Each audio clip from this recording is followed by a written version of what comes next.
Hi there, I'm Paul Burgess, and today I'm going to talk to you quickly about teamwork and collaboration. I say quickly because we've got a couple of minutes to talk about a topic that many people have written textbooks about for years, talking about all the different things you've got to do if you want to build a high-performance team, if you want to be an effective collaborator. Obviously, in a couple of minutes, I can't cover all of those different topics, but what I do want to talk about is what's the one thing that I believe might be the critical element that really makes the difference to building a high-performance team, to being a great team player, to being an effective collaborator. Because when you think about it, when people, have been trying to, say, lose weight for a long time, and they finally crack it and they start losing their weight, they'll tell you about the fact that although they've been harped on by doctors and family for years or tried different diets themselves, it typically comes down to one thing that somebody said at the right time on the right day that really got them. What's that one thing? And I've tried to almost build a business out of identifying those hot buttons for people. With teamwork and building an effective team, I want to focus on what you can do in your role as a member of that team that I think could make that difference. And the one thing for me that makes that difference is about where your focus is, the key word being focus.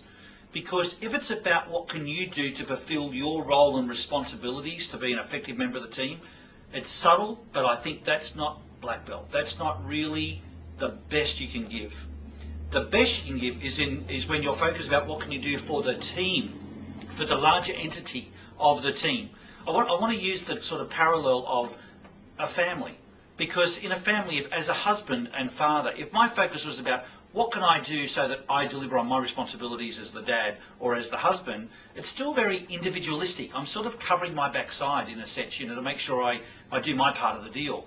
That's the focus then isn't on the team, on the bigger value of the team. The focus is on me and on making sure that I don't get into trouble or making sure that I pull my weight.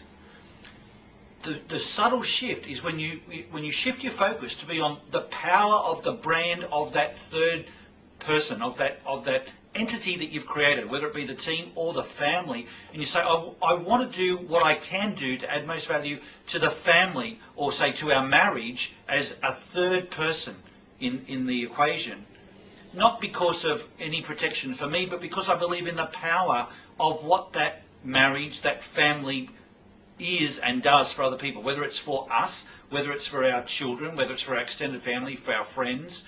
But you create a power in that entity, in this case a team. And when we come to work each day with your focus being on what you can do for the sake of building the power of that brand, the power of that team, which presupposes that you've got to believe in it in the first place, not just believe in the people, but believe in the power of that entity.